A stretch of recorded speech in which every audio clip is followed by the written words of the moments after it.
Hello student, कैसे हैं आप? आई होप आप सभी अच्छे होंगे। प्यारे बच्चों, आज हम करेंगे क्लास 5th के एडगेट अभ्यास पुस्तक के पर्यावरण के पार्ट 1 को। इस पार्ट का नाम है बच्चों, कैसे पहचाना चींटी ने दोस्त को।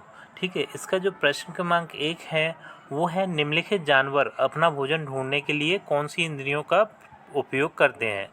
तो बच्चों, जो कुत्ता होता है वो उसकी नाक बहुत तेज़ होती है, तो भोजन ढूंढने के लिए वो अपने नाक का उपयोग करता है। चील है, उसकी आंखें बहुत तेज होती हैं, वो बहुत दूरी से ही अपने भोजन को देख लेती हैं, तो ये अपनी आंखों का उपयोग करते हैं।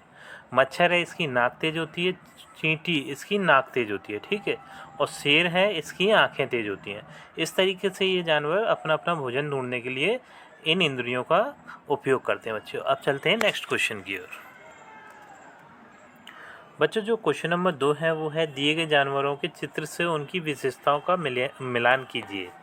तो यहाँ पर बच्चों, जो यह देखने के लिए अपना सिर घुमाता है, ठीक है, तो सिर घुमाने वाला जानवर है बच्चों वो है सांप। ये लास्ट में दिया है, ठीक है, इस जगह पर आप देख भी सकते हैं, ये यहाँ पर दिया है सांप। ठीक है, यह ज़मीन पर कंपन महसूस करता है। तो ज़मीन पर कंपन बच्चों ये डॉल्फिन करती है, मतलब मछलियाँ करती हैं।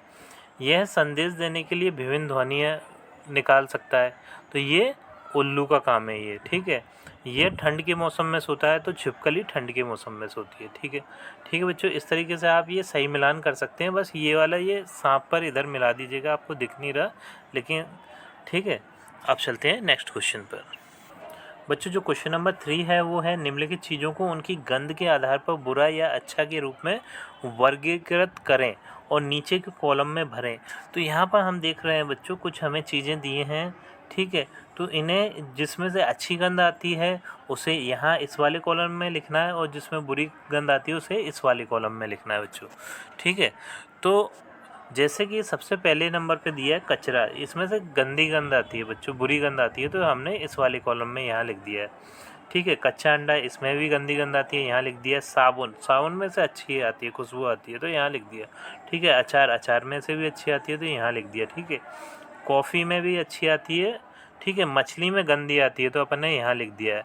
सड़ा हुआ भोजन, गंदी बदबू आती है। पेट्रोल में भी गंदी बदबू आती है, अपन ने यहाँ लिख दिया। ठीक है, और गंदे मोजे, इनमें भी गंदी बदबू आती है, तो यहाँ लिख दिया। ठीक है, फूल में अच्छी खुशबू आती है, तो इस जगह पर लिख दिया। तो इस तरीके से बच्चों, अच्छी गंध वाले और बुरी गंध वाले अपन ने दोनों अलग अलग कर लिए हैं। जो बच्चों प्रश्न क्रमांक 4 है वो है, कुछ जानवरों के नाम नीचे दिए गए हैं, दी गई सारणी में उनके नाम छांटकर लिखिए। ठीक है, तो कुछ जानवर हमें यहाँ दिए हैं बच्चों, जैसे कौवा, चमगादड़, कुत्ता, गाय, लोमड़ी, उल्लू आदि। ठीक है, तो जिन्हें सभी रंग दिखते हैं, जैसे कि कलर सभी दिखते हैं। ठीक है, तो उन्हें हमें यहाँ लिखना है, इस वाले कॉलम में लिखना है। और जिन्हें ब्लैक एंड वाइट दिखता है, यानी कि काला और सफ़ेद रंग ही दिखता है, तो उन्हें यहाँ लिखना है। तो कौवा, कुत्ता, गाय, लोमड़ी, इन्हें सभी रंग दिखते हैं। जैसे कि हमें पूरी दुनिया रंगीन दिखती है बच्चों, इसी तरीके से इन्हें भी दुनिया रंगीन दिखती है। ठीक है, लेकिन चमगादड़ और उल्लू, इन्हें सभी रंग नहीं दिखते, इन्हें सिर्फ काला और सफ़ेद रंग दिखता है, मतलब इन्हें जो दुनिया है वो ब्लैक एंड वाइट दिखती है। ठीक है, अब चलते हैं नेक्स्ट क्वेश्चन की ओर। प्रश्न नंबर 5 है बच्चों, दिए गए चित्र को ध्यान से देखिए और प्रश्नों के उत्तर लिखिए। तो यहाँ पर बच्चों हमें एक चित्र दिखाई दे रहा है, ये बच्चों बंदर का चित्र है। ठीक है, तो यहाँ पर जो प्रश्न क्रमांक 1 है वो है, चित्र में दिखाए गए जानवर का नाम लिखिए। तो हमने यहाँ पर लिख दिया बंदर। ठीक है, क्वेश्चन नंबर 2 है बच्चों वो है, यह अन्य जानवरों को खतरे का संकेत कैसे देता है। ठीक है, तो बंदर क्या करते हैं बच्चों, जब इन्हें खतरे का एहसास होता है तो ये विभिन्न प्रकार की आवाज़ें निकालते हैं। ठीक है, तो यहाँ पर उत्तर लिखेंगे, एक खास आवाज़ निकाल कर। ठीक है, दूसरे जानवरों को संकेत दे देता है, जिससे उन्हें पता चल जाए कि यहाँ पर खतरा है। अब चलते हैं नेक्स्ट क्वेश्चन की ओर। क्वेश्चन नंबर 6 है बच्चों वो है, उन राज्यों के नाम लिखिए जहाँ निम्नलिखित वन्य जीव उद्यान स्थित हैं, उन्हें दिए गए मानचित्र पर भी अंकित कीजिए। ठीक है, तो यहाँ पर बच्चों, जिम कॉर्बेट राष्ट्रीय उद्यान उत्तराखंड में, बांदीपुर अभयारण्य कर्नाटक में और पेरियार अभयारण्य केरल में है। सुंदर राष्ट्रीय वन उद्यान ये पश्चिम बंगाल में है और काजीरंगा राष्ट्रीय उद्यान असम में है। इस तरीके से ये प्रश्न क्रमांक 6 भी आप कर सकते हैं। आप चलते हैं बच्चों नेक्स्ट प्रश्न। बच्चों जो प्रश्न क्रमांक 7 है वो है जंतुओं के निम्नलिखित व्यवहार के कारण बताइए। जैसे प्रश्न क्रमांक 1 है वो है जैसे ही आप नींद में सोए कुत्ते के पास से गुजरे कुत्ता उठ गया। तो कुत्ता क्यों उठा बच्चों? क्योंकि जो कुत्ता होता है वो एकदम चौकन्नी नींद सोता है, मतलब उसके पास में से कोई भी हलचल होती है तो वो नींद से जाग जाता है, ठीक है, बेसुध होके नहीं सोता, ठीक है। तो इसका उत्तर लिखेंगे क्योंकि कुत्ते की नींद चौकन्नी होती है, इसलिए कुत्ता जाग गया। प्रश्न क्रमांक 2 है वो है आप खेल के मैदान में खाना खा रहे हैं और एक चील अचानक नीचे आ गई और तुम्हारी रोटी छीन कर उड़ गई। तो इसका कारण क्या है कि चील की बहुत तेज आंखें होती हैं, वो बहुत दूर से ही अपने भोजन को देख लेती है, ठीक है, इसलिए वो उस बच्चे का भोजन छीन कर भाग गई। तो इसका उत्तर आप लिखिएगा क्योंकि चील की देखने की शक्ति बहुत अधिक होती है, इसलिए वो उस रोटी के टुकड़े को छीनकर भाग गई। बच्चों तीसरे नंबर का जो प्रश्न है वो है कुत्ते सड़कों पर इधर उधर कुछ सूंघते हैं, ठीक है। तो इसका उत्तर हम लिखेंगे कुत्ते की सूंघने की शक्ति बहुत अधिक होती है। कुत्ते सूंघकर अपना भोजन तथा दूसरे कुत्ते की स्थिति का पता लगा लेते हैं, ठीक है, इसलिए वो इधर उधर कुछ ना कुछ सूंघते रहते हैं कि उनके इलाके में कोई दूसरा कुत्ता तो नहीं आ गया, और वो अपने भोजन का भी पता लगाते रहते हैं सूंघ सूंघ कर, ठीक है। जो बच्चों प्रश्न क्रमांक 4 है वो है समुद्री जानवर जैसे मछलियाँ अचानक पानी में तेज़ी से हलचल करते हैं, कुछ अजीब तरीके से व्यवहार करते हैं, इसका कारण क्या है? क्योंकि जो समुद्री जीव जंतु होते हैं बच्चों उन्हें भूकंप या सुनामी का पता चल जाता है पहले ही, इसीलिए वो अजीबोगरीब हरकतें करने लगते हैं, ठीक है।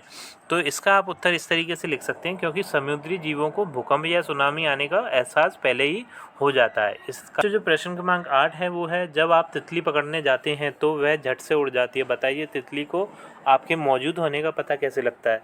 तो इसका उत्तर आप लिखिएगा क्योंकि तितलियों की सूंघने की क्षमता बहुत अधिक होती है, अतः तितलियों को हमारी मौजूदगी का पता चल जाता है। जैसे कुत्ते की नाक बहुत तेज़ होती है उसी तरीके से तितलियों की भी सूंघने की क्षमता बहुत ज़्यादा होती है बच्चों, तो वो हमारी खुशबू से हमें पता लगा लेती हैं कि यहाँ हम मौजूद हैं, ठीक है।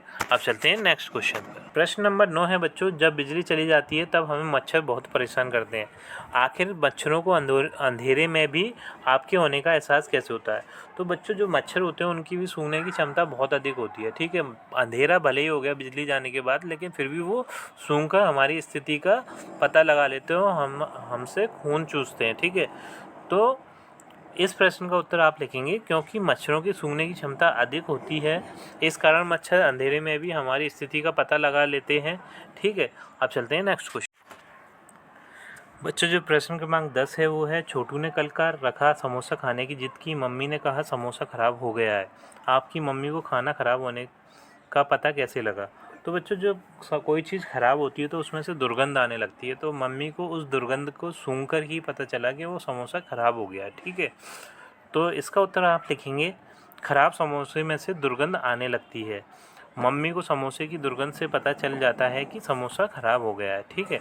इस तरीके से बच्चों ये प्रश्न क्रमांक 10 भी होता है बच्चों। इसी प्रश्न के उत्तर के साथ हमारी ये वीडियो कंप्लीट होती है। यदि बच्चों ये वीडियो आपको पसंद आई है तो वीडियो को लाइक कर दीजिए, चैनल को सब्सक्राइब कर दीजिए। आपसे मिलते हैं अपने अगली वीडियो में।